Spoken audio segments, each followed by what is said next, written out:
या ठिकाणी ऐतिहासिक असा आंबा बागायतदारांनी,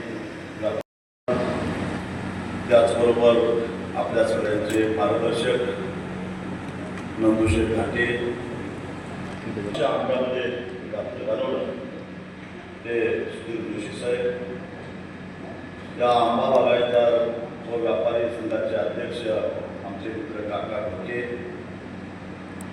माझ्या बरोबर आलेले आणि आत्ताच त्यांनी अतिशय ओजस्वी असं भाषण केलं. ते गेली अनेक वर्षे शेतकरी चळवळीमध्ये माझ्यावर काम केलेले स्वाभिमानी शेतकरी संघटनेचे राज्य सचिव राजेंद्र गड्डाणवार मंचावर उपस्थित असणारे आणि ज्यांनी साईडला असले पण त्यांनी अतिशय नेटकेपणानं सोशल मीडियातून आणि शेतकऱ्यांना थेट भेटून या मेळाव्याची तयारी केली. ते प्रशांत शिंदे, तुषार पाडेकर, नरेश जांभळी, विजय पाडावे, उत्तम वडसाळे, किरण देवूरकर आणि त्यांचे सर्व सहकारी, उपस्थित पत्रकार मित्र आणि जमलेल्या माझ्या शेतकरी भावांनो आणि माझ्या बहिणी, खरोखरच मला कळलं की हा मेळावा देवगड तालुक्यामध्ये होतो की कोल्हापूर जिल्ह्यात. मला काय म्हणायचं आहे ते तुमच्या लक्षात आलेलं आहे, कारण मी यापूर्वी अनेक वेळा कोकणामध्ये येऊन कोकणातल्या शेतकऱ्यांना बरोबर घेऊन काही चळवळ उभारवली, काही यासाठी प्रयत्न करून अपयश होऊन करत गेला माणूस. त्यामुळं आज येताना सुद्धा माझ्या डोक्यात होतं की ते फार मोठं संकट आले म्हणून 400-500 शेतकरी जमलेले असतील आणि त्यांच्या समोर आपल्याला काहीतरी बोलायचं आहे, त्यांच्यासाठी आपल्याला काहीतरी एखादा कार्यक्रम द्यावा लागेल, काहीतरी मागणी करावी लागेल आणि जे काही या मेळाव्यामध्ये परिषदेमध्ये जो काय मसुदा आपला ठरेल तो घेऊन सरकारकडे पाठपुरावा करावा लागेल असं मानसिकता घेऊन मी आलेलो. नेमका प्रश्न समजून घ्यावा म्हणून मी कालच या परिसरामध्ये आलो. घड्याळ बघून सगळे लोक जमलेत काय बघून मग व्यासपीठावर येऊन भाषण ठोकणारा मी माणूस नाही. पहिल्यांदा मी गृहपाठ करतो आणि गृहपाठ केल्यानंतर मग परीक्षेला बसतो. त्यामुळे शक्यतो मला मी कधी डिस्टिंक्शनच्या खाली येत नाही असा शेतकरी चळवळीचा आजपर्यंतचा माझा अनुभव आणि म्हणून यशाचे ते केवळी जास्त. तेव्हा तुम्ही माझा अंदाज चुकवला त्याबद्दल तुमचं हार्दिक हार्दिक अभिनंदन. बसलेले आहे, स्क्रीनवर बघताय आणि एवढ्या मोठ्या संख्येनं तुम्ही एकत्रित आलात.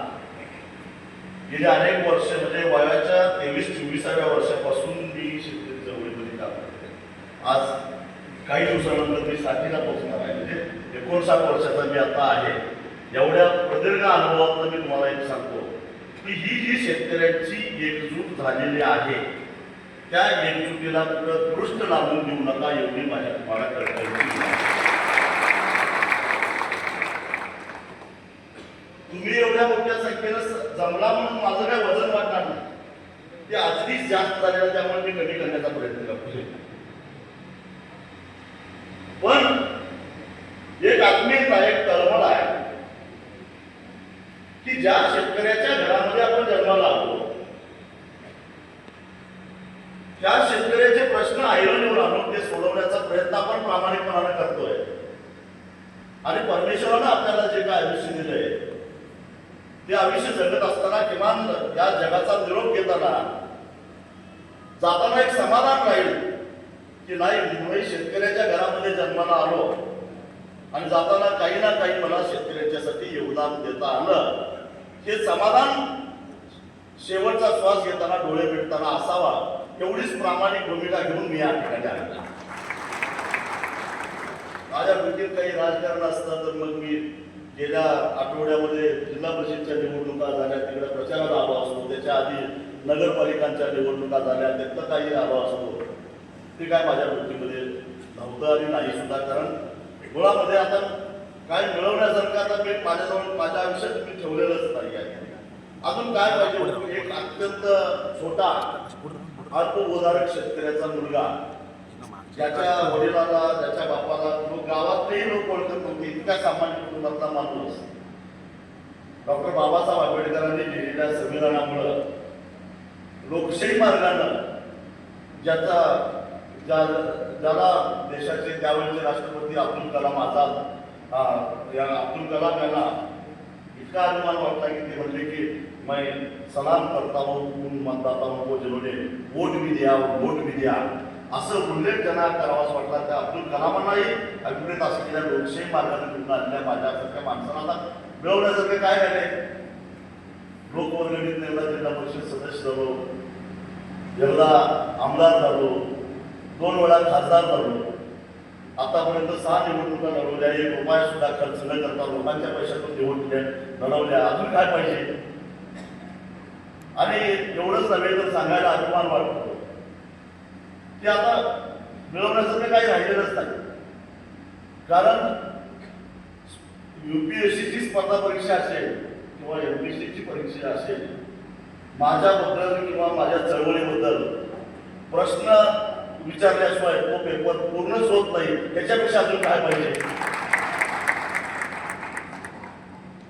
माझी जेव्हा ही माझी प्रॉपर्टी आहे ही आहे. कारण येताना रिकाम्या हाताने आलो, जाताना रिकाम्या हाताने जाणार आहे, काही घेऊन जाणार नाही.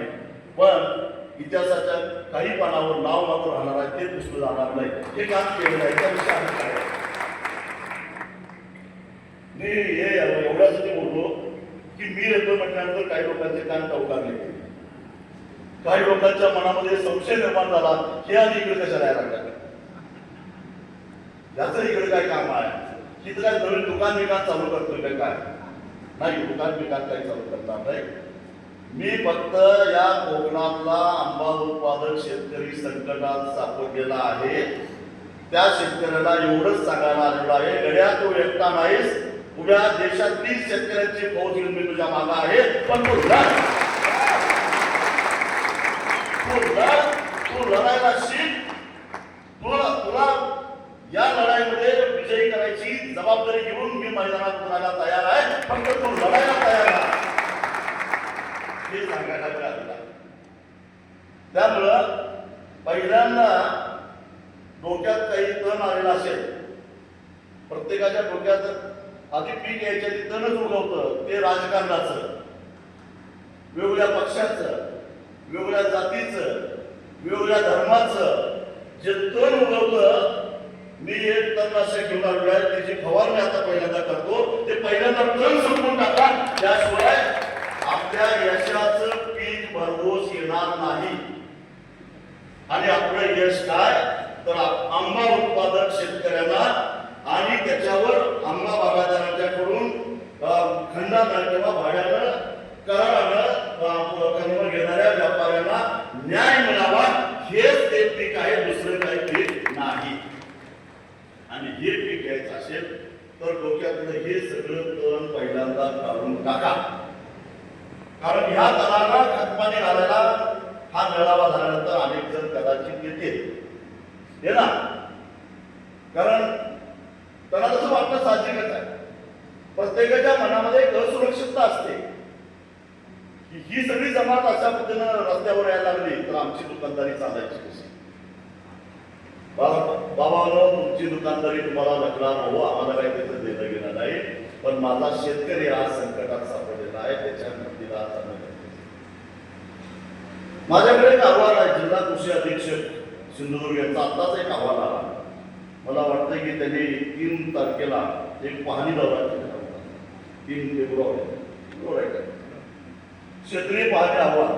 त्याच्यामध्ये भाग्यश्री नाईक नवरे जिल्हा कृषी अधीक्षक या होत्या, वैभव शिंदे होते, उमाकांत पाटील, अभय मुंजान, आरती पाटील, मानसी पवार, सचिन आमोदकर, महेश सोनार, सचिन बडगन, स्वप्नील मोते, कोमल शिंदे, विलास घुमडे आणि हा हे शेतकरी असे 10-11 जण आहेत. त्यांनी मिळवाव कातवनेश्वर, कुणकेश्वर, इडे, पाथर पाणी केली आणि पाणी केल्यानंतर त्यांनी सरकारला अहवाल दिलेला आहे. विभागीय कृषी संचालकांना अहवाल दिला, तो अहवाल माझ्यासमोर आहे आणि तो अहवाल वाचल्यानंतर काय हसायचं काय रडायचं मला काही कळालं नाही.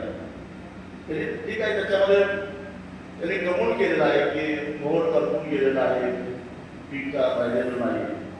पण त्याने असाही शोध लावलेला आहे की त्या आंब्याला थोडा थोडा पुन्हा नवीन मोहर यायला लागलेला आहे. तो जर सांभाळला तर शेतकऱ्याला चांगलं पीक येईल. त्यांना आता कृषीभूषण पदवी द्यावं तर काय करावं, काय भारतरत्न द्यावं का कोकणरत्न द्यावं. बरं, ही कृषी खात्यातली माणसं आहेत बरं का. आता मला सांगा की या महिन्यामध्ये मोहर आला तर तो आंबा काढायला कधी येतो? मे महिन्याच्या शेवटी किंवा जूनच्या पहिल्या आठवड्यामध्ये. त्यावेळी पावसात आंबा टिकल का आंबा?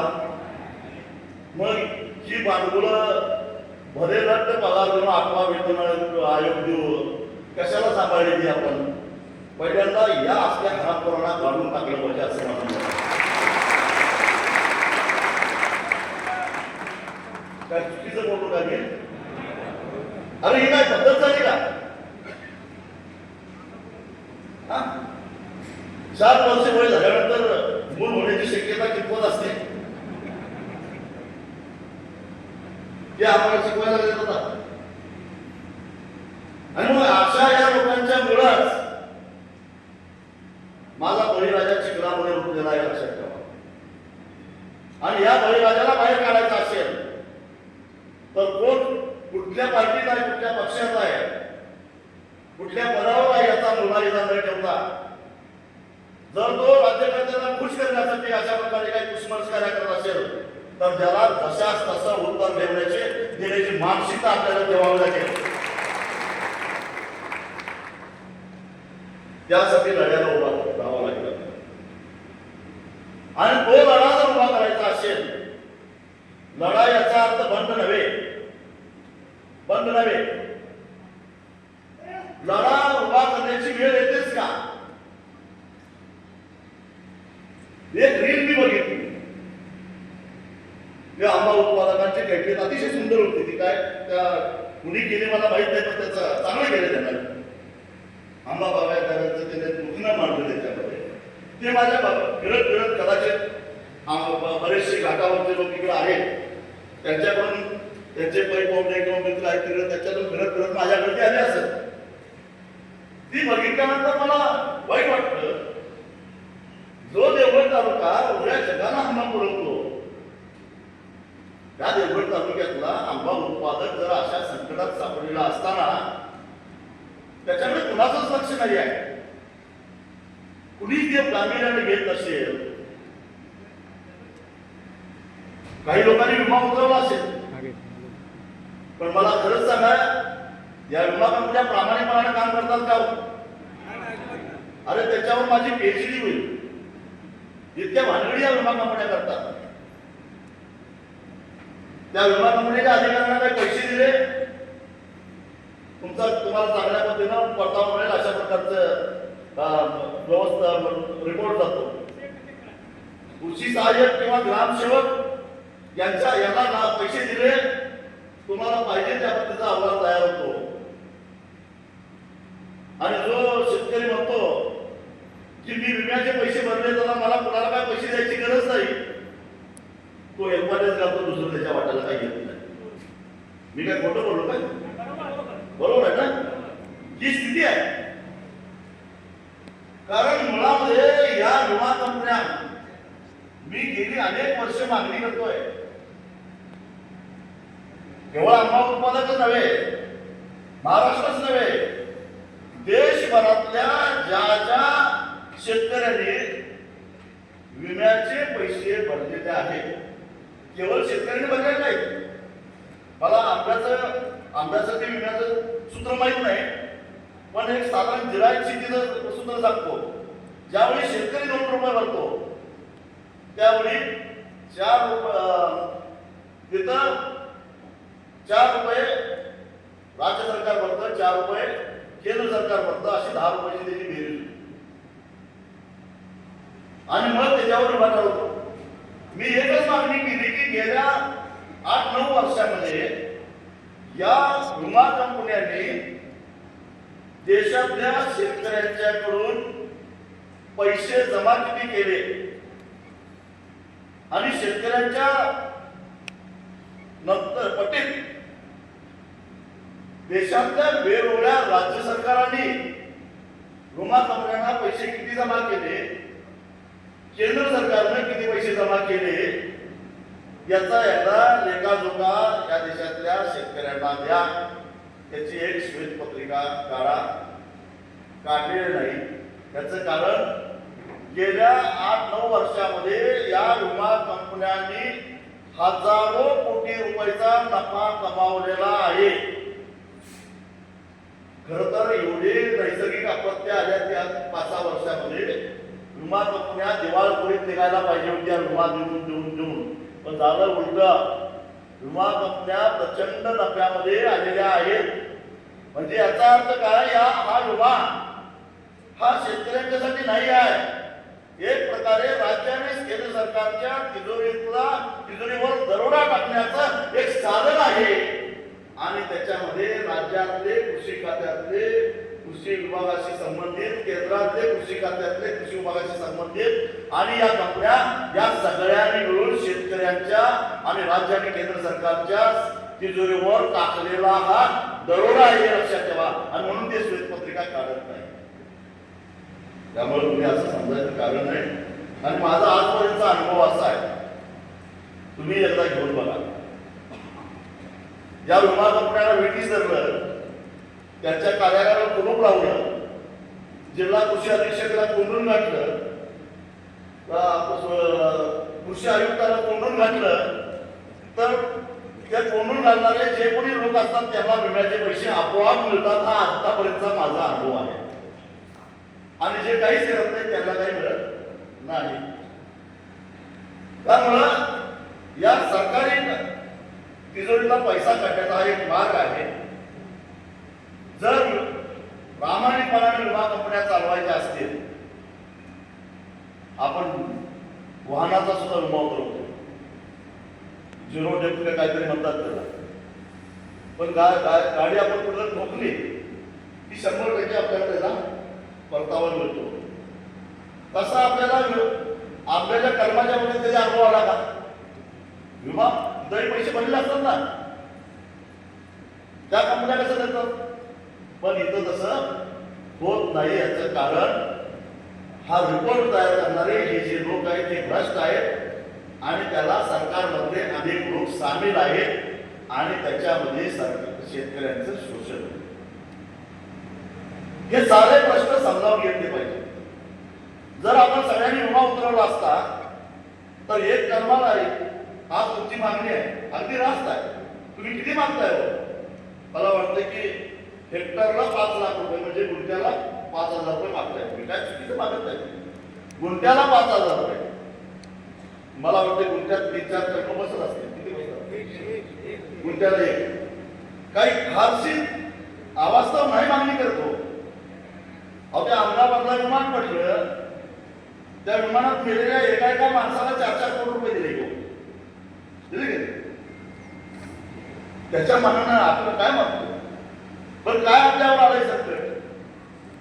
पण हे संकट मानव निर्मित आहे का निसर्ग निर्मित आहे हे सुद्धा अजून कुणी सांगायला तयार नाही.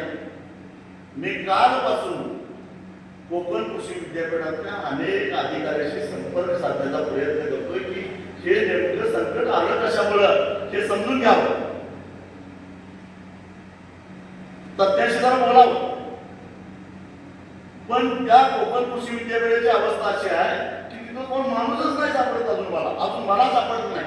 जर माझ्यासारख्याची अवस्था अशी असेल तर तुमची काय असेल तुम्ही समजून घ्या. आता मला म्हणजे काहीतरी ठोस सांगणारा किंवा एवढं मोठं संकट कोकणातल्या आंबा उत्पादकावर आलंय, विद्यापीठानं काहीतरी संशोधन केलं असेल ना. भारतीय कृषी अनुसंधान केंद्र, ज्याला ICAR म्हणतात, त्या ICARचा कधी मी एक संचालक म्हणून काम केलेलं आहे. त्या ICARनं काय केलं, भारत सरकारच्या कृषी विभागानं काय केलं, जे आहे हॉर्टिकल्चर बोर्ड आहे भारत सरकारचं, कारण हे संकट तुमचं नाही आहे. मी वेंगुर्ल्यापासून अलिबागपर्यंत सगळा कोकण पट्टा सगळ्या भागातल्या लोकांना विचारलं, सगळीकडे हे संकट आहे. हे संकट केवळ देवगडमधल्या शेतकऱ्यांच्या समोर नाही आहे. पण मला सांगा की ज्या कोकणानं जगातल्या बाजारपेठेचा कब्जा घेऊन जगभरातल्या ग्राहकांच्या जिभेवर राज्य मिळवलं, तो आंबा आज या वर्षी मार्केटमध्ये येणार नाही म्हटल्यानंतर किती मोठा हलकल्लोळ माजला पाहिजे होता, किती मोठी उलटापालट व्हायला पाहिजे होती. पण अजून सगळेच झोपलेले आहेत. जाग कुणालाच यायला तयार नाही. मग ते जाग येत नसेल, भगतसिंगांनी पंजाबच्या असेंब्लीमध्ये बॉम्ब टाकलेला होता, एक फटाका उडवलेला होता. का उडवलेला होता? कारण ही संसद मुक्ती बहिणी झालेली आहे.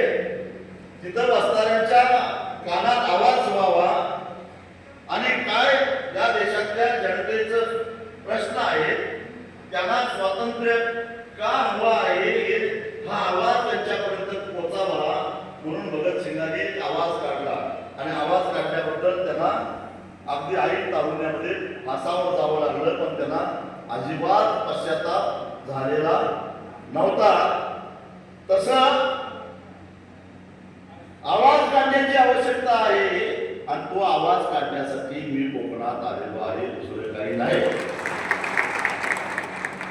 त्याचे काय परिणाम होणार असतील तर बघायला तयार आमचे राज्यमंडळावर आहे, मित्र आहेच. काय होणार आहे? काही गुन्हे दाखल होतील, कोर्टात हेरपाटे घालावे लागतील. ते काय नवीन आहे आम्हाला? परवाच्या दिवशी इंदापूरला होतो मी, 3 गुन्ह्यातून निर्दोष सुटून आलेलो आहे. त्याच्या आधी 1 महिन्यापूर्वी कोल्हापूरच्या कोर्टानं मला एका 302च्या आरोपातून निर्दोष मुक्ता केली 12-13 वर्षानंतर. तुम्ही म्हणाल घडी बहुतेक खतरनाक दिसतोय, 302 म्हणजे खून बिल केलेला काय राहतात काय नाही. एका चळवळीमध्ये एका पोलिसाचा दगडफेकीमध्ये जखमी झाला आणि नंतर 2 वर्षानंतर तो मृत्युमुखी पडला. म्हणून त्याच्या मृत्यूला जबाबदार करून माझ्या सकट 80 लोकांच्यावर 302चा गुन्हा दाखल केला होता. पण या देशामध्ये न्याय मिळायला वेळ लागतो, पण न्याय मिळतोच मिळतो. भगवान के घर में देर आहे लेकिन अंधेर नाही आहे. त्या न्यायानं 13 वर्ष आम्ही कोर्टात हेरपाटे घातलो आणि बा इज्जत ताक मारलेला त्यातून सुद्धा आरोपातून निर्दोष सुटून बाहेर आलेला मी माणूस.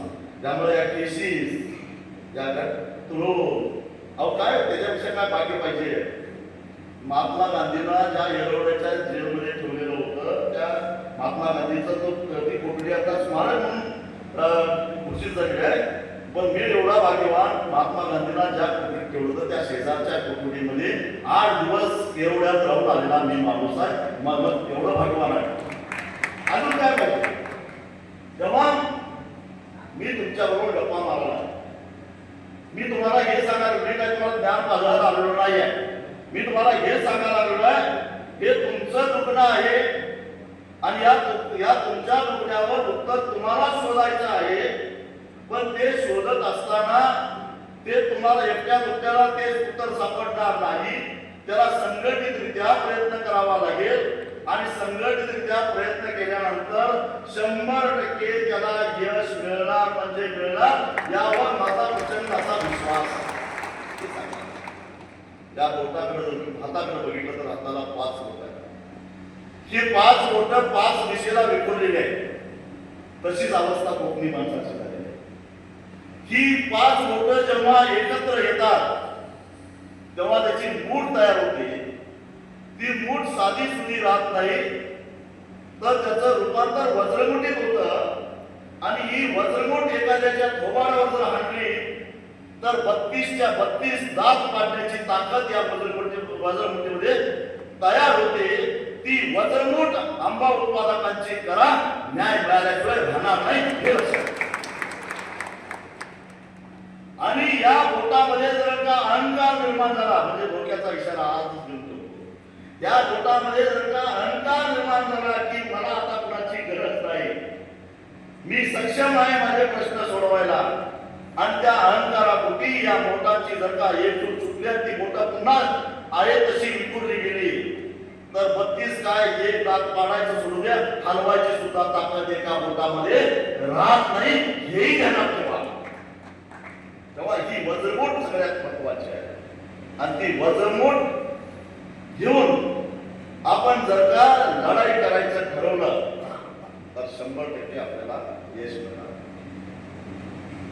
20 तारखेला मीटिंग आहे, जाऊ त्या बैठकीला जा. आणि माझा सल्ला एवढाच आहे की त्या बैठकीमध्ये गेल्यानंतर पहिल्यांदा सरकार आमच्यासाठी काय करणार आहे हे विचारा. सरकारची काय जबाबदारी आहे की नाही? आमचे मंत्री संत्री परदेशात जातात आणि सांगतात आमच्या कोकणचा हापूस आंबा आम्ही सगळ्या जगभर विकतो, जगभरातल्या बाजारामध्ये आमचा कोकणातला शेतकरी आंबा पाठवतो, असं जसं अभिमानानं सांगता तसं कोकणातला हापूस उत्पादक शेतकरी संकटात सापडला म्हटल्यानंतर त्या संकटातून बाहेर काढणं हे सुद्धा त्यांचंच कर्तव्य आहे, हे त्यांनी विसरून चालणार. सरकारची काही जबाबदारी आहे. मला वाटतं की मी सुद्धा अनेक वेळा, माझे गुरु शरद जोशी ते सुद्धा अनेक वेळा दुःखी होते की कोकणातला शेतकरी संघटितच होत नाही, चळवळीमध्ये येत नाही. ही तक्रार शरद जोशींची होती, माझी अनेक वर्षापासूनची होती. कारण इतके प्रश्न तयार होतात. मी 2 वर्षापूर्वी वादळ, 3 वर्षापूर्वी मला वाटतं वादळ झालं होतं, त्यावेळी स्वतःहून आलो होतो. मला वाटतं की आंब्याच्या बागा मोडून पडल्या, काजूच्या बागा मोडून पडल्या, पोकळी मोडून पडली होती, माड मोडून पडले होते. शेतकऱ्याला मदत करण्याची आवश्यकता आहे. आपण काहीतरी करावं, पण दुर्दैवानं शेतकऱ्यांच्याकडून त्यावेळी काही फार मिळाला. कोकणात अजूनही काही कचरामध्ये भात पिकवतात शेतकरी. बऱ्याच वेळा भाताच्या जर हमी भावाविषयी खाली जातात,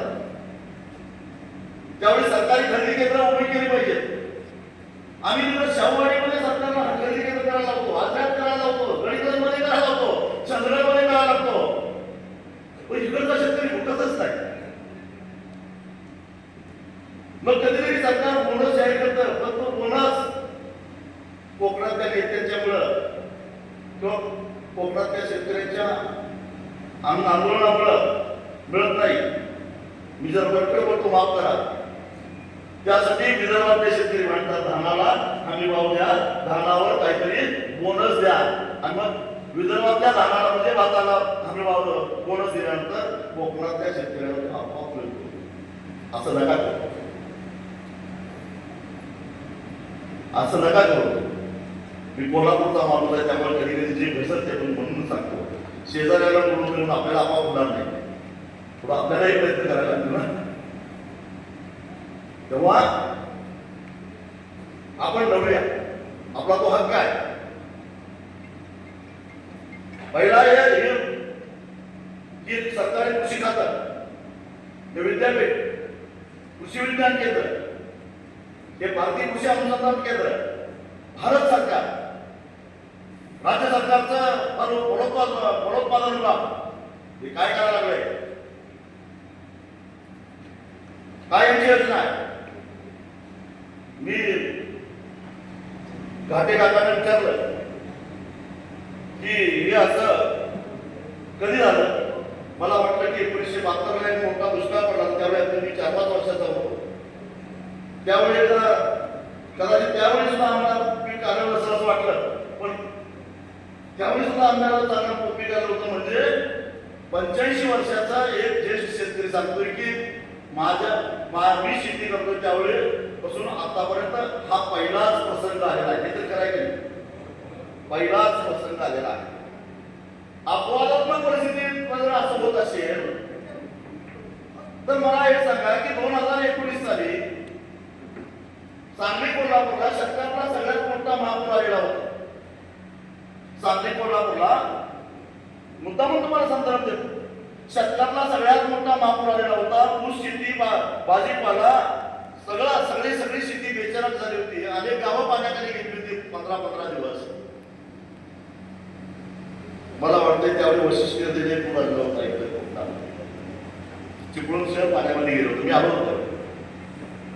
जिथं संकट असतं तिथं मी असतं लक्षात ठेवा. मी हा संदर्भ तुम्हाला यासाठी देतो.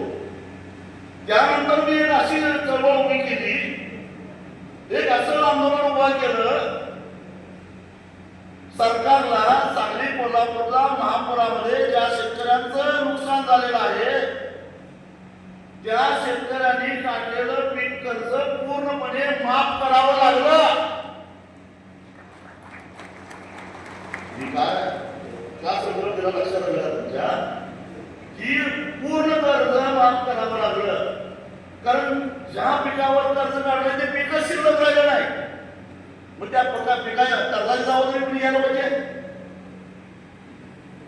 ज्या पिकावर कर्ज काढलं ते पीकच जर शिल्लक राहिलेलं नसेल आणि त्याला स्वतः शेतकरी जबाबदार नसेल तर त्या पिकाची त्या कर्जाची जबाबदारी कुणी घ्यायची?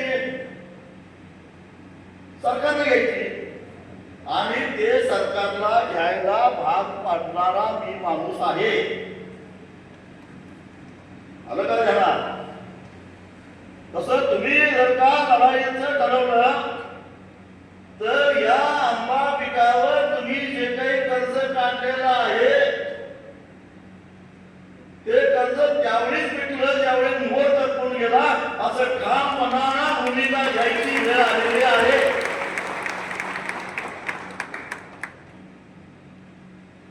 मोहर करपून गेला त्याच वेळी हिशेब संपलेला देणं गेलं मिटलं. बस त्यावेळी मी काय केलं होतं?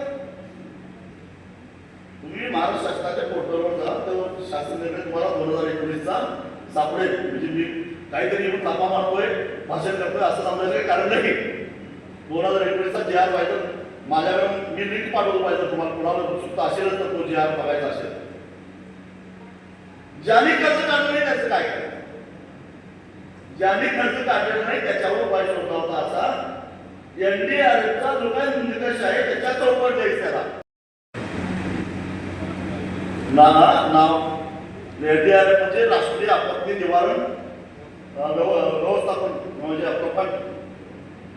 त्याचा जो काही नुकसान भरपाईचा निकष आहे त्याच्या चौपट रक्कम त्या शेतकऱ्याच्या अकाउंटला जमा करायची असा शासन निर्णय करून घेतलेला मी माणूस आहे. तसंच इथं व्हायला पाहिजे काय नको? काय तुमचं काय मत आहे? व्हायला पाहिजे ना? का पश्चिम महाराष्ट्रातला सांगली कोल्हापूरचा शेतकरी लाडका आहे आणि हा जरा कोकणातला कमी लाडका आहे असं काय आहे का? संविधानानं त्याला वेगळे अधिकार दिले तर तिकडे वेगळे अधिकार दिले असं काय आहे का? आहे मग दोन शिकडं हो शिकडं. मग त्याला काय आहे? तिकडच्या सांगली कोल्हापूरच्या शेतकरी जे काय आहेत आता जरा आम्ही आमच्या भाषेत सांगतो कोल्हापूरच्या तुम्हाला. तिकडचे शेतकरी कोल्हापुरी चप्पल घालतात. ते पायतान जरा मेटले असतं आणि ते फक्त पायात घालतात कधी कधी हातात घेतात. कोकणी माणसा पायतान हातात घ्यायला शिक. तुलाही न्याय मिळाल्याशिवाय राहणार नाही एवढंच माझं म्हणणं आहे. नाही पण अशा पद्धतीनं आपल्याला पायातलं हातात घेण्याची ही मानसिकता आहे का तुमची? आवाज मला जरा कमी झाला.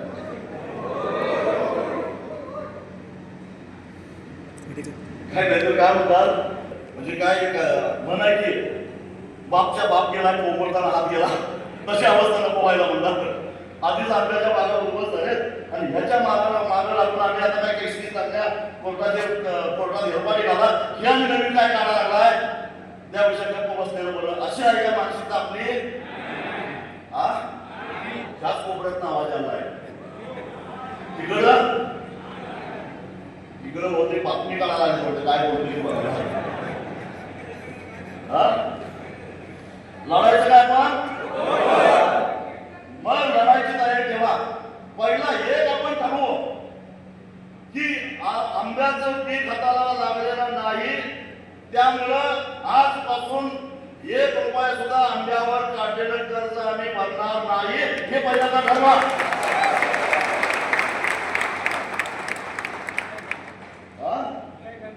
कुठल्याही बँकेत असो 1ही रुपया आम्ही कर्ज भरणार नाही. आता 26 ला जे काही कर्जमाफी होणार आहे 30 जून 2026 ला, त्याच्यामध्ये हे घाला, हे थकीत नसलं तरी घाला, कारण शतकात पहिल्यांदा प्रसंग उद्भवलेला आहे. त्यामुळे हे सारं कर्ज त्यात घाला आणि ही सगळी कर्ज संपूर्ण टाका. हा निर्णय उद्याच्या 20 तारखेच्या बैठकीमध्ये व्हावा अशी आमची अपेक्षा आहे. मला माहित आहे की पालकमंत्र्याला एवढे अधिकार नसतात, पण किमान शिफारस तरी करा सरकारला, बघ नाही. मग मुख्यमंत्र्याकडे अर्थमंत्र्याकडे पाठपुरावा करायचं काम आहे ना, आमच्यासारखी करतो आम्ही. पण हे व्हायला पाहिजे. आणि ज्यांनी कर्ज काढलेले नाही, कर्ज न काढलेला सगळ्यात जास्त गरजू असतो हे लक्षात ठेवा. इतक्या वर्षात मी शेतकरी चळवळीमध्ये काम करतो, सगळ्यात जास्त गरजू कोण असतो? जो कर्ज काढत नाही. अपवाद फक्त एखादा प्राध्यापक, एखादा वकील, एखादा डॉक्टर ज्याच्या नावानं जमिनी इथं घेऊन ठेवलेल्या आहेत आणि त्याला आपला काळा पैसा शेतीचं उत्पन्न म्हणून दाखवण्यासाठी कर्म लावलेले आहेत. असे काही अपवाद सोडले तर कर्ज न काढणारा हा सगळ्यात जास्त गरजू असतो. मग तो कर्ज का काढत नाही? कारण त्याला कर्ज कोण देतच नाही,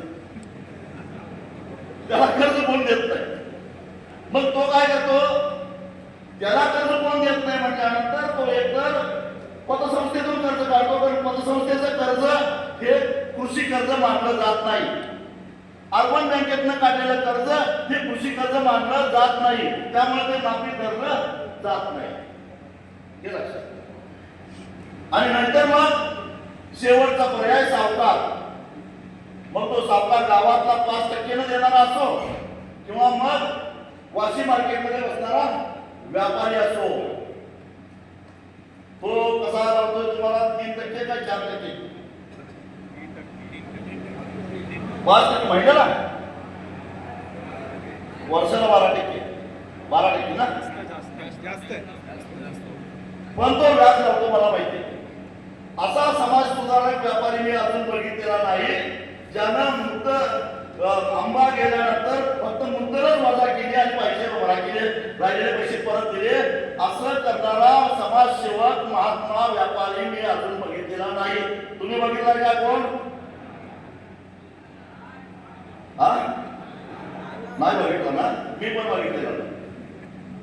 त्यामुळं त्या व्यापाऱ्यांना माझं सांगणं आहे, सांगणं नाही. मी वाशी कुठं जास्त व्यापार करतो, वाशी मार्केटमध्ये जातो ना. मला वाटतंय की या परिषदेकडे त्यांचंही लक्ष आहे. गड्यावर अनेक वर्षे आमच्याकडून तुम्ही व्याज घेतलं, अनेक वर्ष तुम्ही आमच्या 4 आण्याच्या आंब्यावर रुपया मिळवला, बरोबर नाही? आम्हाला दिलं 4 आणे, तुम्ही मिळवला रुपया. अनेक वर्ष हे चालू राहिलं. 1 वर्ष ना नफा ना तोटा तत्वावर केलं तर काय बिघडत नाही. या वर्षी आंबा आला नाही म्हणून कुठल्या शेतकऱ्याला तगादा लावला तर गाठ स्वाभिमानी शेतकरी संघटनेची आहे. तुमचं सगळं सामान सुमान वाशी मार्केटमधून बाहेर काढून फेकल्याशिवाय राहणार नाही, ही माझी पोकळ धमकी नाही, हा इशारा आहे, हा इशारा आहे. अशा अडचणीच्या काळामध्ये तुम्ही जर का आंबा उत्पादक शेतकऱ्यांना लुटणार असाल तर आम्ही गप्प बसणार नाही. त्याने आपली दिलेली उचल, तुमचं मुद्दल बुडवा आम्ही म्हणत नाही. आता मगाशी कोणीतरी म्हटलं तसं कुठेतरी माणुसकीच्या दृष्टिकोनातून गेल्या अनेक वर्षापासून या लोकांच्या पासून आपण पैसा कमावला. अहो यांची लायकी काय मला माहित नाही काय? हमाली करायला म्हणून मुंबईला गेले, मोठे शेठ झाले. आता ते कशाच्या बळावर? तुमच्या आंब्याच्या व्यापारावर झाले. त्यामुळं गेल्या अनेक वर्षापासून ज्यांच्या जीवावर आपण पैसा कमावला, अरे जादा नाही म्हणत, त्यातले निम्मे सोडून द्या रे पैसे, निम्मे सोडून द्या. निम्मे पुढच्या सीझन मध्ये मिळू आम्ही, काय चुकीचं आहे का? निम्मे सोडून द्या, निम्मे पुढच्या पिकामध्ये मिळू, अशी आमची मागणी केली तर ती काय चुकीची आहे का? आहे नाही का? मग करावं तरी असं. त्यांना मी विनंती करणार आहे की तुम्ही वर्षानुवर्ष ज्या शेतकऱ्यांनी तुम्हाला आंबा पुरवला, तुम्ही उचल दिली, त्याच्यावर व्याज कमावलं, त्याच्यावर नफा कमावला, आता त्याच्यावर तुम्ही नफा तर सोडाच, व्याज तर सोडाच, मुद्रामध्ये निम्मी तुम्ही सूट दिली पाहिजे अशी त्या व्यापाऱ्यांना माझी विनंती आहे. आणि पुढच्या याच्यामधून तुम्ही ते राहिलेली निम्मी रक्कम पुढच्या वर्षीच्या पिकातून वजा करा. आम्ही बुडवणारे नाही. अरे आमची संस्कृती अशी आहे की जाताना सगळं काही ठेवत नाही. एखादा शेतकरी मारायला लागला तर मरताना पोराला बरोबर सांगतोय, अरे बाबा मी 4 लोकांचे पैसे घेतले आहेत, ते पैसे तेवढे फेड बाबा, मला काही जमलं नाही फेडायला, पण तू ते फेडून टाक, नाहीतर माझ्या आपल्याला मुक्ती मिळणार नाही, असं सांगणारा शेतकरी आहे की नाही? एखाद्या कर्जदाराचं कर्ज भरता येत नसेल, तुम्हाला वाटत असेल, शेतकरी आत्महत्या काय करतो? आत्महत्या अशासाठी करतो कारण त्याच्या मनावर एक मोठं ओझं असतं की मी काही लोकांच्याकडून पैसे घेतलेले आहेत, पण ते पैसे मला परत देता आले नाहीत, त्यामुळं ते पैसे म्हणून निर्लज्जपणे जगण्याचा अधिकार मला काही नाही, म्हणून तो आत्महत्या करतो. तो काय विजय मानला नाही बँका बघून देश सोडून पाहायला, तो मिळून चुकशी नाही, तो जग सोडून जातो पण देश सोडून जात नाही, असा हा शेतकरी आहे. मग अशा शेतकऱ्याला संकटाच्या काळामध्ये व्यापाऱ्यांनी तुम्ही पण मदत करायला काय अडचण आहे? आणि ती करावी म्हणून मी विनंती करायला मी स्वतः व्यापाऱ्यांच्याकडे जाणार आहे. शिष्टमंडळ घेऊन आपण जाऊ, तिथं वाशीला एक बैठक करू, आपण त्यांना विनंती करू, आणि ते नाही ऐकलं तर काय करायचं तेही करू. घाबरू नका, इथून पुढे प्रत्येक लढाई तुमच्याबरोबर मी आहे, तुमच्या लढाईमध्ये मी आहे, चिंता करू नका. फक्त मी तुम्हाला चालणार नाही का हे ठरवा, मी तुम्हाला चालणार नाही हे ठरवा. कारण लगेच कोणतरी म्हणणार हा घाटी माणूस आम्हाला काय सांगतोय, पण मी तुम्हाला सांगतो, मला वाटतं की 2019 ना काय 20 ना तरी मी 370वा कलम कधी आणलं काश्मीरचं 2018 असं मला वाटतं, 19 जेव्हा 370चं कलम आठवलं त्यावेळी काश्मीरमध्ये सगळा कर्फ्यू लावलेला होता, संचारबंदी होती, आणि त्या संचारबंदीमुळं देशातल्या कुठल्याही सामान्य माणसाला काश्मीरमध्ये जाता येत, कुणाला जाता येत, आणि तिथल्याही लोकांना बाहेर जाता येत, सगळे रस्ते बंद होते, व्यापार ठप्प झाला होता, महिना डिसेंबरचा होता, आणि नुकतंच सफरचंद बाजारामध्ये यायला चालू झाला होता. आणि जी आज परिस्थिती आंबा उत्पादकांची झाली आहे तशीच अवस्था सफरचंद उत्पादक शेतकऱ्यांची झालेली होती की आता काढा झालेला सफरचंद ठेवायचा कुठं, तेवढे कोल्ड स्टोरेज पण तिथं नाही, करायचं काय? अशा परिस्थितीमध्ये त्या तिथल्या सफरचंद उत्पादक शेतकऱ्यांच्या हाकेला ओ देऊन 8-10 शेतकरी नेत्यांना घेऊन मी तिथे गेलो होतो. सरकारनं बंदी घातलेली होती तरी सुद्धा मी काश्मीरमध्ये 8 दिवस ठाण मारून होतो. कसा गेला असेल बघा. अहो मी शिवाजी महाराजांच्या राज्यातला आहे, गनिमी कावा आमच्या नसामध्ये भिजलेला आहे, आणि 8 दिवस होतो त्याचा संरक्षण न घेता आम्ही जिथं होतो तिथे शेजारी 2-3 एन्काउंटर झाले, पण त्या शेतकऱ्यांनी आमच्या केसाला सुद्धा रक्त लागून दिला नाही. कुठली जात बीत काढला आहे, आम्ही पण त्यांच्या जातीचे होतो का? पण ही माणसं एवढ्या लांबून आपल्यासाठी धावून आलेल्या आहेत म्हटल्यानंतर यांचं रक्षण करणं हे आपलं कर्तव्य आहे. म्हणून ज्या पहिल्यांदा बॉम्बस्फोट झाला तिथून 2 किलोमीटर अंतरावर होतो, 3 दिवस होतो तिथं. आणि त्या शेतकऱ्यांचे प्रश्न नुसतं सगळे समजावून घेतले. दिल्लीत येऊन पत्रकार परिषद घेतली आणि सरकारला सगळेच्या सगळे सफरचंद खरेदी करायला लावले. ते काय माझे पाहुणे नव्हते, कोण मित्र नव्हते किंवा मी तिथं निवडणूक लढवायला जाणार नव्हतो.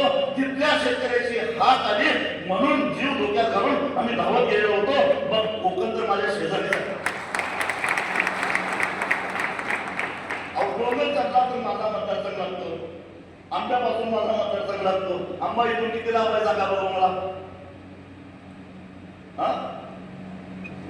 100 किलोमीटर सुद्धा नाही. इथं वैभववाडीच्या नंतर आमचा गगनबावडा लागला, तळेरी नंतर. इथं राजापूरच्या वर गेलं की आमचा कुठला घाट आपला अनुस्पुरा घाट. अनुस्पुरा माझा मतदारसंघ आला. पण मी काय लांबचा आहे, शेजारीच आहे. मग शेजारी संकटात सापडल्यानंतर धावून यायचं नाही तर काय करायचं आहे? मी काय शहरातला माणूस आहे का? मी खेड्यातला माणूस आहे. शेजारी संकटात सापडल्यानंतर धावून जाणं हे आपलं कर्तव्य आहे. आणि या कर्तव्य भावनेनं मी आलेलो आहे. मी तुमच्याकडून त्याचा काही परतावा मागणार नाही. मी काही त्याची परतफेड मागणार नाही. माझी काही अपेक्षा नाही. फक्त एवढंच मी एक बांधिलकी मानतो की मला एका शेतकऱ्यानं जन्माला घातलेला आहे आणि दुसरा शेतकरी संकटात सापडलाय म्हणल्यानंतर आपण मत्तीला धावणं हे आपलं कर्तव्य आहे. या कर्तव्य भावनेने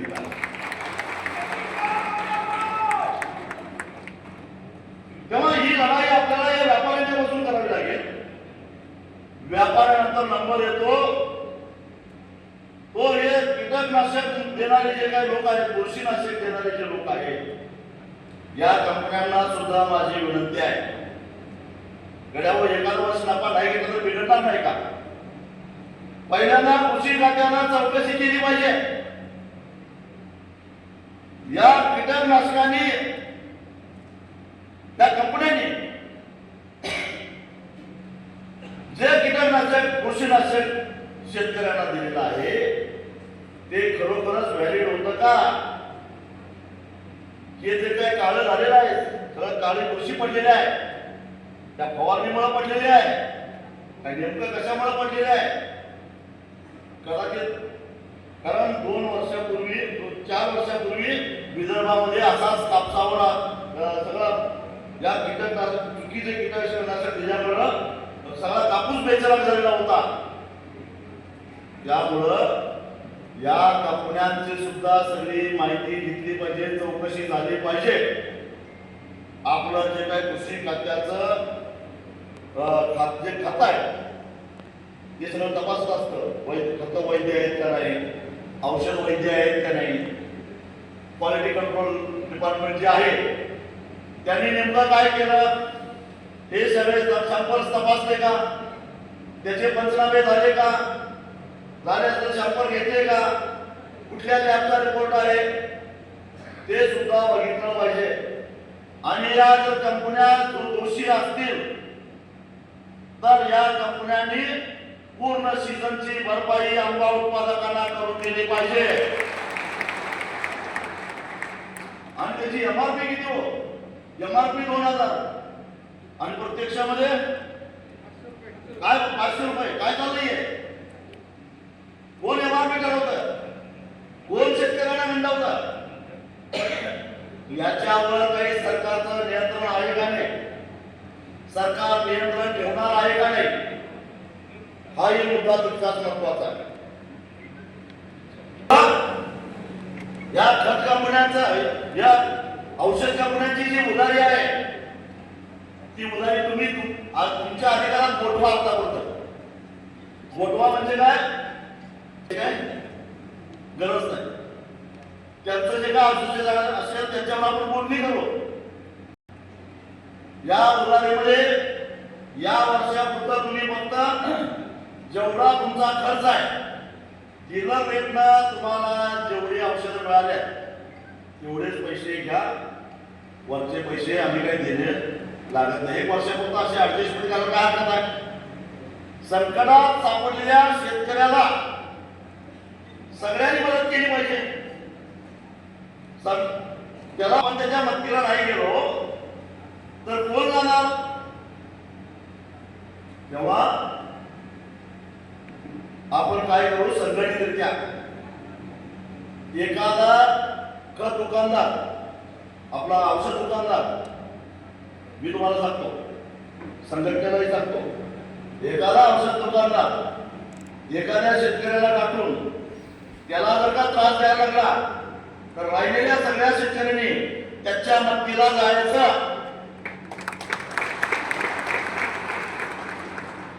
तुला देतच नाही, काय करायचं कर्ज देणं घेणं फिटलं, तुला जे काय करायचं कर्ज, कुठल्या कोर्टात जायचं जा, जमत नाही सगळ्यांनी असं म्हटल्यानंतर. गंमत बघत बसू नका, बरी जिरली म्हणू नका त्याची. हा, त्याची जिरल्यानंतर आपली जिरणार आहे ते विसरू नका. तेव्हा असं एखाद्यावर कुणी काही दादागिरी करायला लागला, कुणी त्रास द्यायला लागला तर सगळ्यांनी मिळून त्याच्या पाठीमागे राहा, बघू कशी वसुली होते ते. जोपर्यंत हा एक प्रकारचं आंदोलन आहे, लक्षात ठेवा, हे एक प्रकारचं आंदोलनच आहे. म्हणजे व्यापाऱ्यांना सांगायचं की तुमचा आम्ही काही देणार नाही, दुकानदारांना सांगायचं तुमचा आम्ही तुमचं काही देणार नाही. सरकारकडून जोपर्यंत आमचा निर्णय होत नाही तोपर्यंत आम्ही कुणाचं बुडवणारे नाही आहोत. असं झालं की मग आता येतो सरकारचा नंबर. उद्याच्या 20 तारखेला एक मागणी अशी करा की पहिल्यांदा ही जी काही कर्ज आहे ती गोठवा, त्याचं पुनर्गठन करा आणि नवीन कर्ज उपलब्ध करण्याचा मार्ग लगेच होता. कारण पुढच्या वर्षी पीक घ्यायचं का नाही, त्याला गुंतवणूक करायला पाहिजे का नको, त्याला खत घालायला पाहिजे नको. पहिल्यांदा एक आम्हाला शिफारस केली पाहिजे की जे काय पीक कर्ज काढलेलं आहे आमच्यावरती त्याची वसुली थांबवायची आणि 2026 ला 30 जूनला जे काही कर्जमाफी ज्यांना होणार आहे त्याच्यामध्ये थकबाकीदार नसले तरी सुद्धा याचा समावेश करायचा, ही आपली 1 नंबरची मागणी. तोपर्यंत हे कर्ज गोठवायचं आणि नवीन कर्जाची उपलब्धता करून देण्यासाठी बँकांना आदेश द्यायचा. जिल्हा बँक असो ते कधी म्हणजे नुसतं सरकारनं पुनर्गठन कर्ज गोठवल्याशिवाय नवीन कर्ज मिळणार नाही. ते सीझन पुढचा लांब आहे म्हटल्यामुळे आधीपासून खतं टाकायला लागतात, त्याला आधीपासून त्याची गुंतवणूक सुरू होते, ते करावं लागेल. त्याच्यानंतर तुमची एक मागणी आहे ती म्हणजे काय की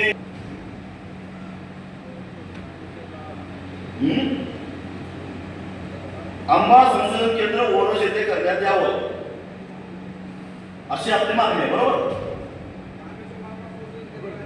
पण तिथं कोणच नाही, ते चालू करू नका, त्याला तज्ञ आणून माणूस ठेवा, हे करा. त्यासाठी काय पैसे लागत नाही सरकारला. आणि किमान आता हे संकट आलं, पुढच्या वर्षी येता कामा नये यासाठी शेतकऱ्यांचं प्रबोधन काय त्याची दक्षता घ्यायला पाहिजे. कारण माझ्या माहितीनुसार या वर्षी जो मोहर आला तो लांब दांड्याचा होता, त्याच्यानंतर त्याच्यामध्ये नर जातीची फुलं जास्त होती, मादी जातीची कमी होती आणि त्याच्यानंतर तुडतुड्यांचा प्रादुर्भाव वाढला. ते कुठल्याही औषध कीटकनाशकाला जुमानलं नाही आणि त्यामुळे सगळा मोहर करपून गेला. दिवसा कडक ऊन रात्री थंडी हे जे वातावरण होतं, जे दव पडलं, त्यामुळं हे सगळं झालेलं आहे. मग याच्यावर प्रतिबंधात्मक म्हणून काय करावं लागेल, दव पडल्यानंतर मग काय खाली धुरी करावं लागेल का, अजून काय करावं लागेल, काहीतरी आहे ना उपाययोजना. त्याच्या संदर्भामध्ये कृषी विद्यापीठानं गावोगावी शेतकऱ्यांच्या मेळावे घेऊन त्यांना जागृत केलं पाहिजे, त्यांना प्रशिक्षण दिलं पाहिजे, त्यांना त्याचं महत्त्व सांगितलं पाहिजे. आणि असं सगळ्यात महत्त्वाची गोष्ट म्हणजे पीक विम्याचा निकष बदलून जे निकष आम्ही सांगतोय त्या पद्धतीनं तज्ञ शेतकऱ्यांचं कमिटी गठीत करा. मी असं म्हणत नाही, माझं ऐका. तज्ञ शेतकरी यांनी वर्षानुवर्ष आंबा पिकवलेला आहे. त्यांच्या सूचनेनुसार त्या विम्याचे निकष ठरवा, तर कुठंतरी त्या आंबा उत्पादकाला न्याय मिळेल आणि विम्याचं संरक्षणाचं कवच कुठंतरी त्याला मिळेल. त्याच्यानंतर जे काही प्रश्न आहे आंब्याच्या मार्केटिंगचा असेल, 100% आपण प्रयत्न करू. आपण आंबा, माझी तुम्हाला सगळ्यांना विनंती आहे की व्यापाऱ्यांच्या ऐवजी आपण हळूहळू अशी मानसिकता तयार करू, थेट ग्राहकांच्या पर्यंत कशा पद्धतीने पोहोचता येईल. आणि थेट ग्राहकांच्या पर्यंत पोहोचण्यासाठी आमची संघटना जी काय महाराष्ट्रभर कार्यरत आहे त्या, आणि कर्नाटकात सुद्धा आमची संघटना आहे, या सगळ्या संघटनेचे कार्यकर्ते गावोगावी तुम्हाला तुमचे स्वतःची विक्री केंद्र काढायला 100% मदत करतील याची मी तुम्हाला म्हणतो. आता सुद्धा माझे अनेक कार्यकर्ते कोल्हापूर जिल्ह्यामध्ये, सांगली जिल्ह्यामध्ये तुमच्याबरोबर थेट संपर्क साधून आंबा तिथं ग्राहकांना उपलब्ध करून देतात. पण हा दीर्घकाळचा उपाय, भविष्यातले सगळे करता येईल.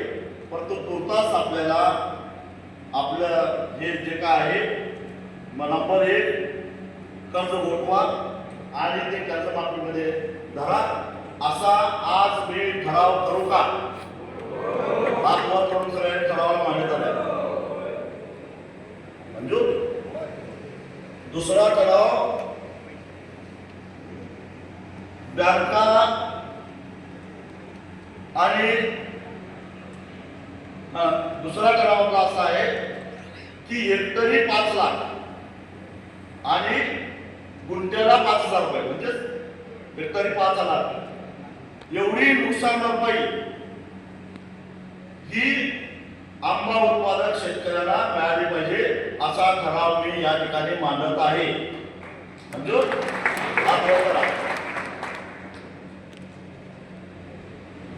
तिसरा, आंबा संशोधन, अद्ययावत आंबा संशोधन केंद्र ओरोस येथे करण्यात यावं. आणि ते असं करावं की आता बघा 2 दिवसात अधिवेशन चालू आहे, देवगडच जास्त प्रसिद्ध.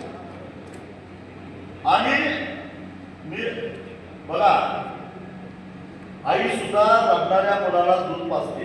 दूध नाही राखलं तर आई काय लक्ष देत नाही, किती प्रेमळ माता असू दे, तेव्हा आपण रडतच नाही. मागच्या बजेटमध्ये त्यावेळचे अर्थमंत्री अजितदादा पवार यांनी AI टेक्नॉलॉजीसाठी म्हणून ऊस उत्पादक शेतकऱ्यांना 500 कोटी रुपयाची तरतूद केली. आर्टिफिशियल इंटेलिजन्स, आणि त्याच्या माध्यमातून एकरी 100 टन 150 टन ऊसाचं उत्पादन घेता येईल. असं मला सांगा की हे AI तंत्रज्ञान आंब्यामध्ये यायला नको? ही जबाबदारी कुणाची आहे? हा उलट सोपं आहे आंब्याचा.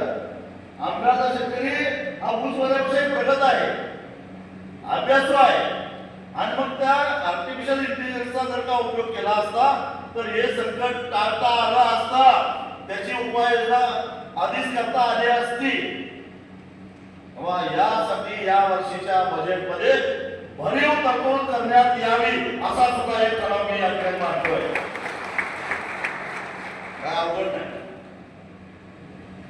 वेगवेगळ्यापासून अलिबागपर्यंत या पट्ट्यामध्ये दापोली कृषी विद्यापीठाच्या पुढाकारातून अशा पद्धतीनं AI तंत्रज्ञानाच्या माध्यमातून आंब्यावर येणारे, कारण क्लायमॅटिक चेंजेसमुळं हे जे काही निसर्गामध्ये जे विविधता तयार झाली आहे त्याच्यामुळं जो काही बदल व्हायला आहे आणि त्यामुळं त्याला जो काही आंब्याचं सेन्सिटिव्ह पीक आहे ते बळी पडालेलं आहे. ते टाळायचं असेल तर त्याला कृत्रिम बुद्धिमत्तेची जोड ही द्यावीच लागेल. कारण जग पुढं चाललेलं आहे तसं आपल्याला सुद्धा ते बदलून घ्यावं लागेल. आणि ह्या पायाभूत सुविधा आहे, हे इन्फ्रास्ट्रक्चर आहे आणि हे सरकारनंच दिलं पाहिजे. हे सरकारच करू शकतं.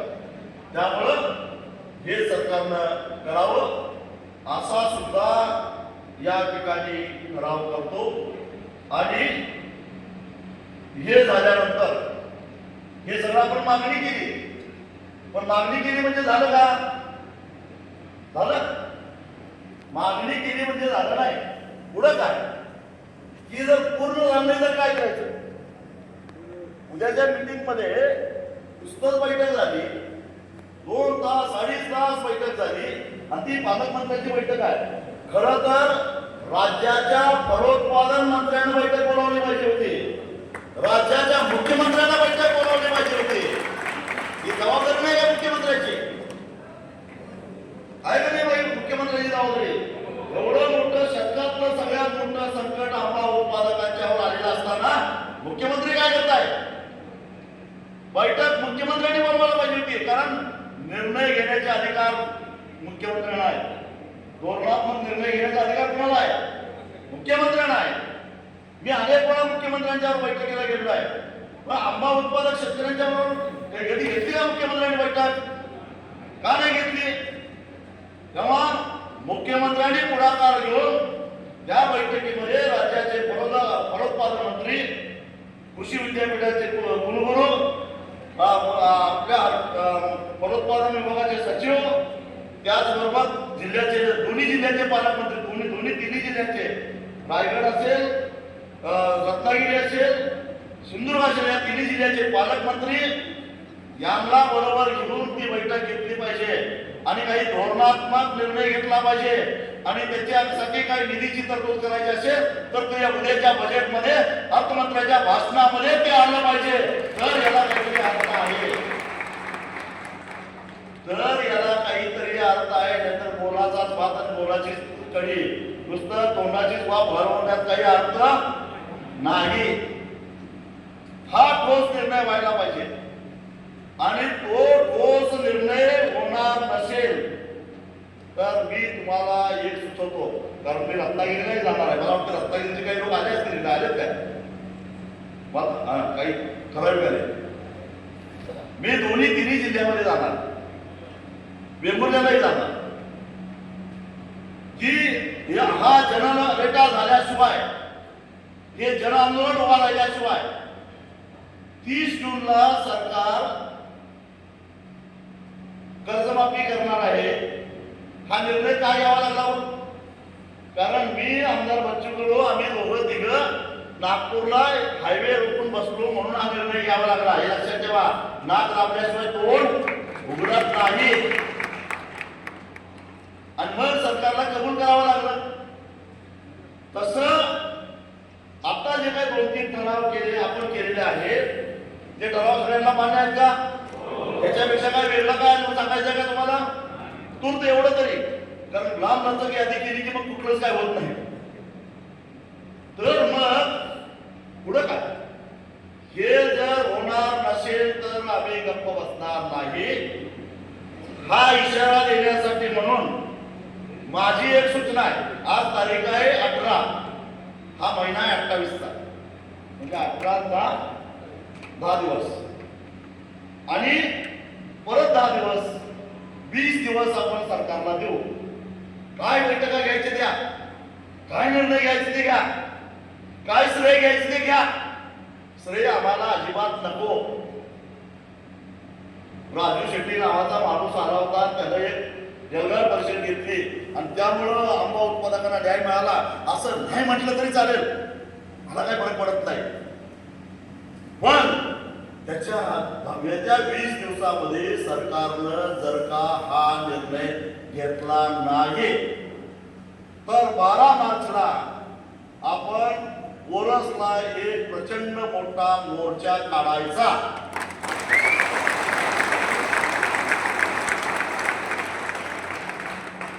कबूल? काय सरकारनं जमावबंदी जाहीर केली तरी, मोर्चाला जाऊ नये म्हणून पोलीस रस्त्यात अडवलं तरी खुशकीचे मार्ग तुम्हाला माहिती आहे, डोंगरातले मार्ग माहिती आहे. एकच लक्ष, सिंधुदुर्गला ओरसला पोचणे. आमच्याकडे करतात हे सगळं आम्हाला माहिती आहे.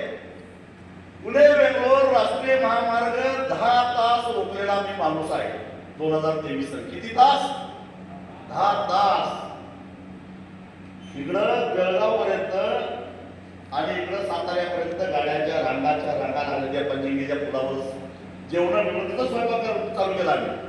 माझे गुरु शरद जोशी यांनी 1980 साठी तंबाखूच्या प्रश्नावर निपाणीला 3 दिवस हायवे बंद पाडलेला होता आणि त्यांच्या चेल्यानं 43 वर्षानंतर तोच हायवे 10 तास रोखलेला होता.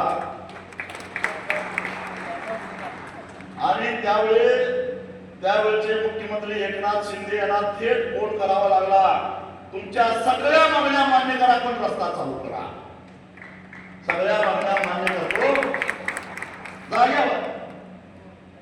म्हणून म्हटलं की नाक दाबायला पाहिजे तरच तोंड उघडतंय सरकार, कुठलंही असो कुठल्याही पक्षाचं असो. तर हे तुम्हाला मान्य आहे का? आणि त्या मोर्चालाही दाद दिली नाही तर मग एक दिवस रत्नागिरी सिंधुदुर्ग जिल्ह्याच्या वतीनं एकत्रित एक स्पॉट असा ठरवू, 1 जुलैच्या आधीच करू नाही पण एक असा ठरवू ठिकाण की हा मुंबई गोवा हायवे बेमुदत बंद करायचा. तिथंच जेवायचं, तिथंच खायचं, तिथंच झोपायचं आणि सगळी सांगली कोल्हापूरची साताऱ्याची फौज इकडे आणतो. तुम्ही काय काळजी करू नका. पण आमची फौज 80%, तुमची फौज 20% असं काय करू. आलं काय? आम्ही आणतो फौज पण तुमची फौज जास्त असू दे, आमची थोडी कमी असू दे, पण लढणारी फौज आमची फ्रंटला असेल, केशी अंगावर घ्यायला आमची फौज असेल. तुम्ही मग म्हणाला तर घ्या. आम्हालाही समाधान वाटेल केव्हा वर्षानुवर्ष आम्ही इतकी आंदोलन करतो, इतकी चळवळी करतो, एकदा आमचं काहीतरी योगदान कोकणातल्या शेतकऱ्यासाठी आम्ही दिलं हे कुठेतरी समाधान आम्हाला मिळावं एवढीच अपेक्षा आहे.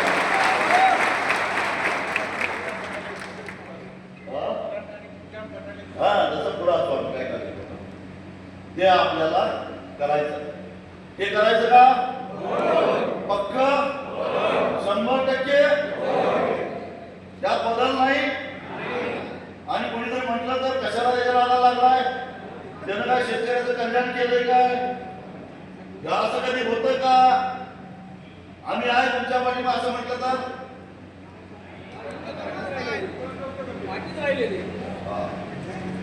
माझं काय मी काय म्हटलं, मला श्रेय देऊ नका.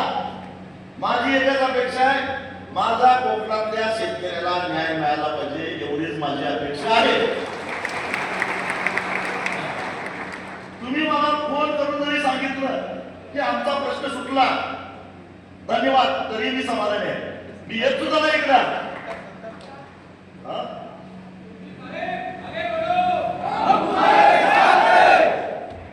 तर 12 मार्चची तारीख योग्य आहे का? होळी होळी संपते. होळीला मुंबईकर सुद्धा येतील गावाकडे, त्यांनाही सांगा सुट्टी काढून एक दिवशी यायला लागते.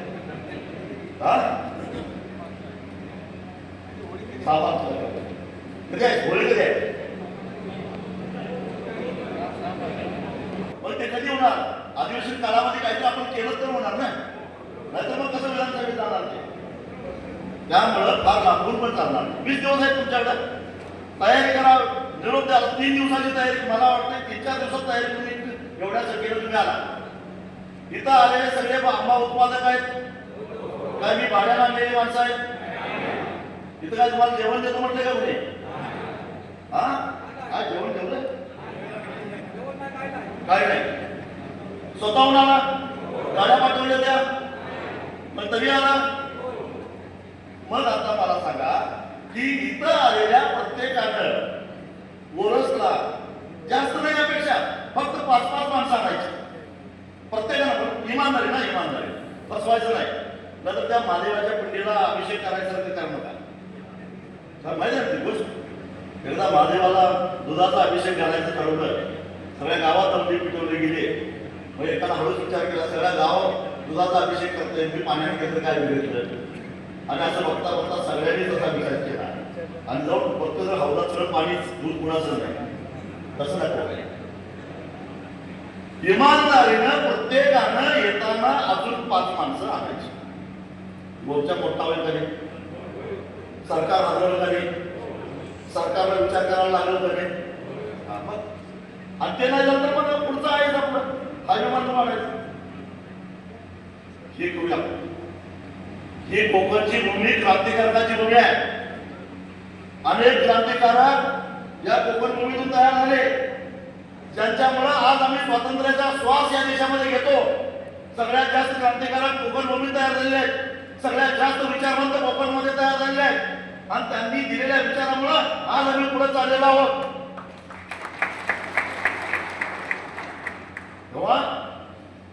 आज एक हा आदर्श निर्माण करायचा आपल्याला की कोकणातला शेतकरी संकटात सापडल्यानंतर सगळे मतभेद, छोटा शेतकरी, मोठा शेतकरी, लहान शेतकरी, या जातीचा शेतकरी, त्या जातीचा शेतकरी, शेती करायला देणारा शेतकरी आणि कसायला घेणारा शेतकरी, करायला घेणारा, कर्म घेणारा शेतकरी, हा सगळा भेद आम्ही संपवलेला आहे. सरकारला माझी अनेक विनंती असणार आहे. जे निव्वळ फक्त 7-12 नावावर आहे, पण प्रत्यक्षामध्ये करारानं कुणाला तरी दिलेलं आहे, ती भरपाई त्या माणसाला मिळाली पाहिजे, तरच खऱ्या अर्थानं त्याला न्याय मिळेल. नाहीतर काय किसान सन्मान योजनेसारखं व्हायला, कसणारा वेगळाच आणि 6,000 रुपये घेणारा वेगळाच, तसं नको व्हायला. जो खरोखरच खर्च कोणाचा झाला आहे, ज्यानं करारानं कर्म घेतली त्याचा झाला आहे. ज्याच्या नावावर 7-12 त्याला काही 1 वर्ष उत्पन्न मिळालं नाही, हो, पण पोटा तर नाही झाला. हे सुद्धा म्हणजे हे सगळे निकष हे सगळे ठरले पाहिजे आणि ते शासनाच्या पाठीवर लागून आपल्याला सगळं करून घ्यायचं आहे. आणि त्यामुळं आता आपल्याला 12 मार्चला सकाळी किती वाजता, 11 ते 12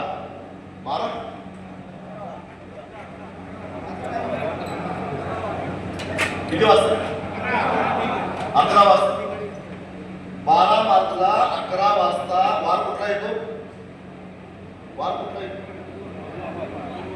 गुरुवार आहे, दत्ताचा वार आहे, चांगला आहे, स्वामी समर्थांचा वार. मोठ्या संख्येनं आपल्याला जर प्रश्न नाही मिटला तर चांगली आनंदच आहे. विजयी मिळावा घेऊ आपण, अभिनंदनाचा मिळावा घेऊ. ज्यांनी प्रश्न मिटवला त्यांचा अभिनंदन. मी उद्या दिलाचा माणूस, ज्यांनी प्रश्न मिटवला त्यांना बोलवून सत्कार करू आपण, नाही काय,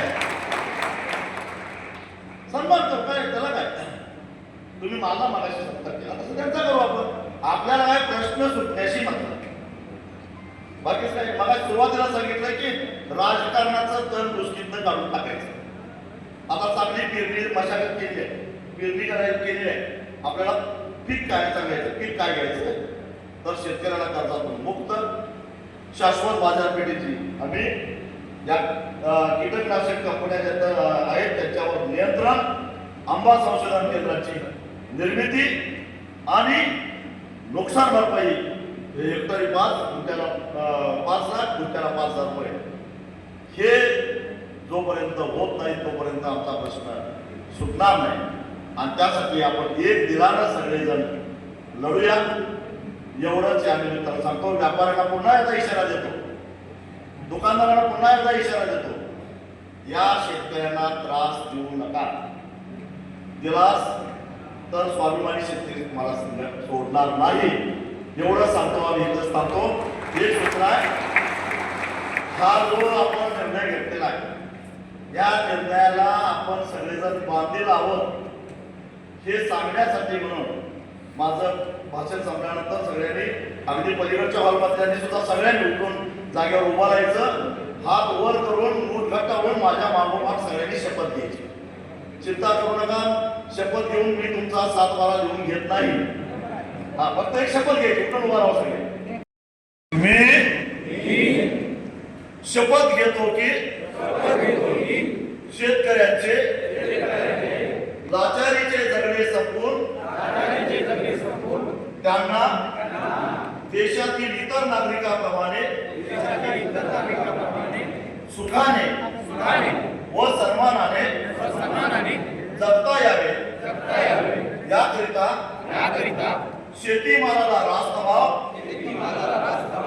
या एककर्मी कार्यक्रमासाठी संघटनेचा पाईक म्हणून मी सर्व शक्तीने प्रयत्न करीन. या प्रयत्नात जात धर्म पक्ष पंथ इत्यादी कोणत्याही भेदाभेदाचा अडथळा येऊन देणार नाही. आंबा उत्पादक शेतकऱ्यांचा